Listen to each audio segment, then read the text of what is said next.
America से आती खबरों ने इस बात पे ठप्पा लगा दिया है कि ईरान और अमेरिका के बीच किसी भी समय एक बहुत बड़ी जंग जो है वो छिड़ सकती है।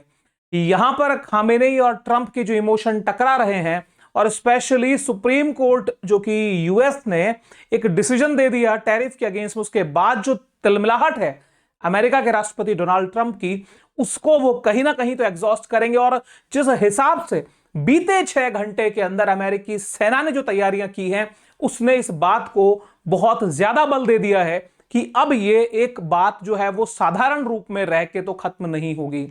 आप इस बात को समझिए कि अमेरिका मीडिया में जो चल रहा है वो ये है, यूएस टू स्ट्राइक ईरान सून, किसी भी समय अमेरिका ईरान के ऊपर अटैक कर सकता है।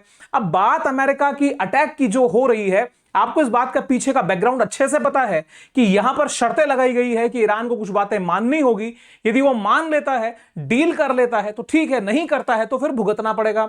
अब इस बात को समझिए कि जो दबाव यहां डाले जा रहे हैं, अपनी शक्ति का प्रदर्शन किया जा रहा है, उस शक्ति के प्रदर्शन से क्या ईरान सच में डरा है? सवाल तो यहां पे खड़ा होता है। और अगर उसका सरल और सीधी भाषा में जवाब मैं दे दूं तो जवाब है जी नहीं। क्योंकि ईरान के राष्ट्रपति का आज का बयान, वहां के रक्षा मंत्री का बयान, या तो वहां के सुप्रीम लीडर खामेनेई के बयान इस बात को प्रमाणित करते हैं कि ईरान जो है वो लड़ने के मूड में है, वो सरेंडर के मूड में तो कतई नहीं है। अब यहां पर ये जो ताकत दिखाई गई, इस बात को समझना पड़ेगा कि Iranian missiles versus American military, ये चर्चा क्यों आई? अमेरिका के इस डर के बावजूद, अमेरिका के उस दबाव के बावजूद, ऐसी कौन सी ताकत है जो ईरान को इतना बल दे रही है कि वो मजबूती से खड़ा हो पा रहा है? उसका जवाब यहां छिपा है, वो है, और ये तुलना कि अमेरिका की मिलिट्री और ईरान का मिसाइल सिस्टम, वो आर्सेनल, आखिर में बात क्या है? बात यह है साथियों कि ईरान का जो मिसाइल सिस्टम है वो इसके वास्तविक ताकत की जड़ है। मिसाइल सिस्टम इस मायने में कि ईरान ने जो मिसाइल सिस्टम अपना डेवलप किया है, वो लगभग 2000 किलोमीटर तक के एरिया को अपनी जद में लेने की क्षमता रखता है। ये सेजल नामक जो मिसाइल सिस्टम है, ये 2000 किलोमीटर की रेंज को भी कवर करता है। और ये जो मिसाइलें हैं, ये बैलिस्टिक मिसाइल्स और क्रूज मिसाइल्स की फॉर्म में इसके पास में अवेलेबल हैं। ईरान के पास में जो मिसाइलों का जखीरा हम कहें, वो इस मिडिल ईस्ट में सबसे बड़ा है। उसका कारण यह है, और हां, एक विशेष बात क्या है कि इसकी जद के अंदर, इसकी मिसाइलों की जद में इजराइल भी आता है। और इजराइल जब इसकी जद में आ रहा है, बाकी मुस्लिम जो मुल्क हैं, जो जिनको हम एक शिया सुन्नी मुस्लिम वर्ल्ड में जब हम डिवाइड करते हैं, तो बहुत सारे देश अमेरिका की तरफ होते हुए दिख रहे हैं। उन सबको भी इस चीज का भय है कि यदि ये वॉर छिड़ता है तो कहीं इजराइल के ऊपर और बाकी मुस्लिम देशों को लगता है कि हम इसकी जद में ना आ जाएं, कारण कि इन मुस्लिम देशों के अंदर भी अमेरिका ने अपने मिलिट्री स्टैब्लिशमेंट किए हुए हैं। पहली बात। दूसरी बात यह कि जितना भी ऑयल का, फिर वो चाहे डार्क फ्लीट के थ्रू तेल बेचा हो, रिस्ट्रिक्शंस और जो सैंक्शंस के बावजूद, वो तेल जब चाइना की तरफ जाता है या कुछ और देश इससे तेल खरीदते हैं, उस पैसे का भरपूर जो इन्वेस्टमेंट हम कहेंगे, वो ईरान ने अपने पूरे मिसाइल सिस्टम को डेवलप करने में लगा दिया। और जब आप शर्तें पढ़ेंगे यूएस की तरफ से जो दी हुई है, उसमें से एक शर्त यह भी है कि बैलिस्टिक मिसाइल के उस जखीरे को ये कम करेगा, कंट्रोल करेगा। कारण कि उसका सीधा खतरा जो है वो इजराइल के ऊपर मंडराता है, और इजराइल के ऊपर यदि खतरा मंडराएगा तो अमेरिका के लिए ये अच्छी पोजीशन तो किसी कीमत पर नहीं है। तो अब यहां पे हो ये रहा है कि ईरान अपनी उस मिसाइल की ताकत के बलबूते मजबूती से खड़ा है, और अमेरिका भी अपने दमखम को दिखा रहा है। वो ये बताना चाह रहा है कि हम दुनिया के सिकंदर हैं, तुम्हें हम यहां पे झुका के रहेंगे।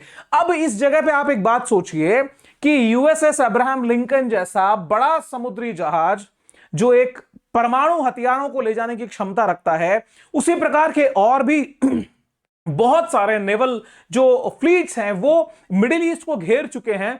उसके बावजूद जो है, खामेनेई के मुंह से एक बात निकलती है कि अमेरिका सोच समझ के हमारे एरिया में कदम रखे, हमारी मिसाइलें जो हैं वो इनके जो शिप्स को पानी में सिंक, डुबोने की पूरी क्षमता रखती है, हम तबाह कर देंगे। लास्ट मोमेंट तक भी रेजिस्टेंस जो है वो बरकरार है। आप जरा याद करिए उस समय को, जिस समय पर ईरान पे हमला हुआ था और इसकी फोर्डो, नतान्ज और जो इनकी साइट्स थी, न्यूक्लियर साइट्स को तबाह कर दिया गया था, और इजराइल और ईरान के बीच चरम का युद्ध चला।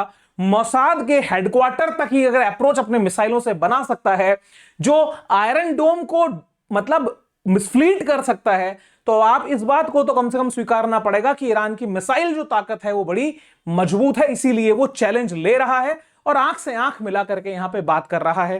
अब बात क्या है, आपको पता होना चाहिए कि ओमान के मध्यस्थता में जेनेवा, स्विट्जरलैंड के जेनेवा में मीटिंग हुई, बातचीत हुई कि भाई सेटलमेंट करते हैं, कुछ शर्तों पे बात हुई।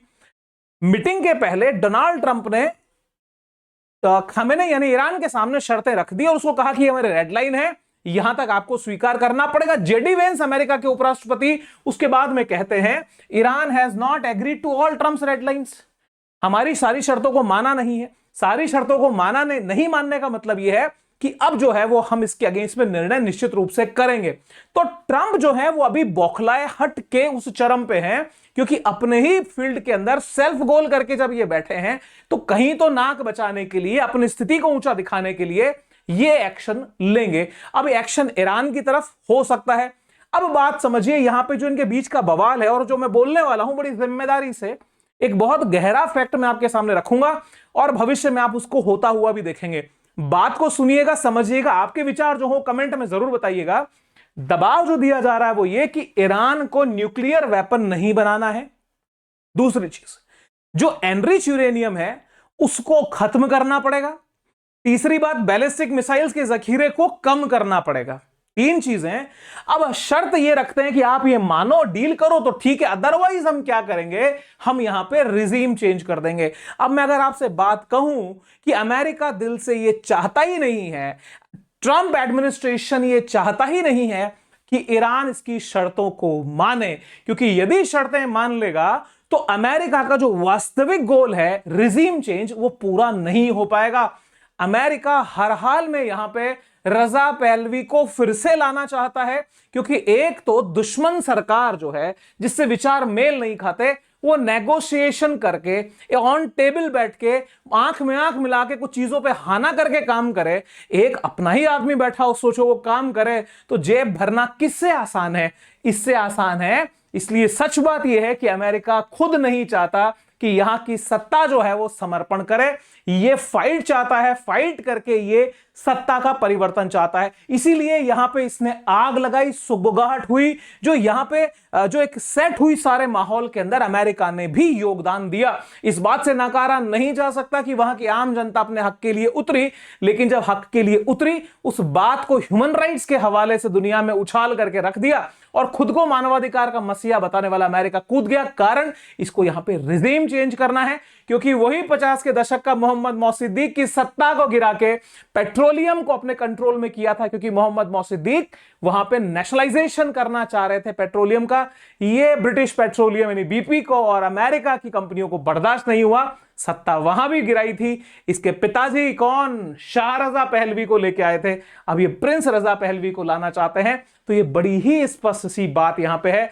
आप इसका इतिहास देख लीजिए सर, इराक के अंदर भी क्या हुआ था, ह्यूमन राइट्स, मानवाधिकार, वेपन ऑफ मास डिस्ट्रक्शन, इन सब के नाम पे एंट्री ली गई और अंतिम रूप से सद्दाम हुसैन को फांसी दे दी गई थी। सत्ता परिवर्तन किया और वहां से तेल जो है वो पहुंच रहा है अमेरिका में। पेट्रो डॉलर की सारी कहानी सर यहीं से जन्म लेती है। अब सर बात को सुनिए, खबर बनती है कि Iran US war imminent, Trump may strike within 24 hours, 24 घंटे में अटैक होने की संभावना है, न्यूज हाउसेस दे रहे हैं। और यह खबर 22 फरवरी 2026 सुबह 9:14 की है। तो कुल मिला के आने वाले 24, 48 या 72 घंटे बड़े क्रूशियल हैं। किस दिशा में चीजें जाएंगी नहीं पता, लेकिन तनाव आगे बढ़ेगा। लाइव मिंट इसको देता है US Iran tension live, United States begins military redeployment in Middle East. मतलब जहां जहां अपने सैनिक स्टैब्लिश है उन सबको हेर फेर करके कहीं पे कुछ, कहीं पे सेटअप चेंज किया है। कि हम, आपको पता होगा कल परसों हमने खबर कवर करी थी कि वहां की जो सेनाओं ने बहुत सारे प्लान डोनाल्ड ट्रंप को दिए हैं कि साहब इन योजनाओं पे हम काम करने वाले हैं, आप ठप्पा लगाओ, मैक्सिमम बर्बादी किसमें होगी उस प्लान को एग्जीक्यूट कर देंगे। अब इन सबके बीच में जो ठन चुकी है दोनों देशों के बीच, तो ये बात में अब दो देश जो है वो और एंट्री लेके बैठे हैं। स्ट्रेट ऑफ हॉर्मुज में, हॉर्मुज जल संधि के इलाके में ईरान ने तो अपने जो मिलिट्री एक्सरसाइज है वो स्टार्ट की ही है।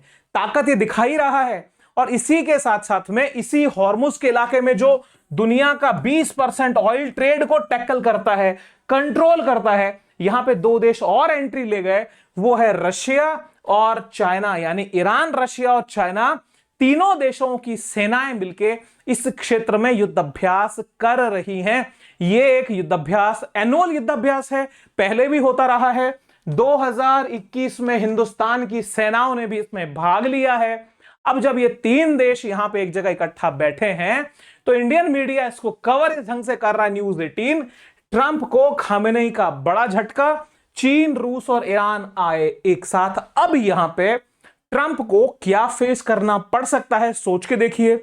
यदि यहां पे किसी भी माहौल पे ईरान के साथ में युद्ध शुरू हुआ और अगर यहां पे ये दो देशों का सहयोग भी ईरान को मिला तो निश्चित रूप से ये तीसरे विश्व युद्ध का रूप लेगा, जिसे कोई रोकने वाला नहीं है। अब ऐसी स्थिति में जब ये स्ट्रेट ऑफ हॉर्मुज कहिए या गल्फ ऑफ अमान या अरब सागर का जो इलाका है, ये बड़े युद्ध की गवाही का ये एपिसेंटर बनेगा। यहां से शुरुआत यदि तीसरे विश्व युद्ध की होती है तो बड़े सारे प्रश्न चिन्ह खड़े होंगे।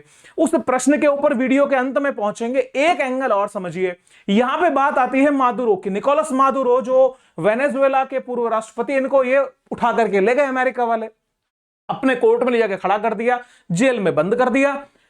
अब चर्चा ये आती है कि क्या साहब ट्रंप जो है ऐसा ही एक्शन ईरान में भी ले सकते हैं। चर्चा बड़ी मजबूती से है। अब ऐसी चर्चाओं के बीच में खबर एनडीटीवी कवर करता है, US strikes on Iran could target leaders. America की जो ईरान पे स्ट्राइक्स हैं उनका टारगेट वहां के नेता हो सकते हैं।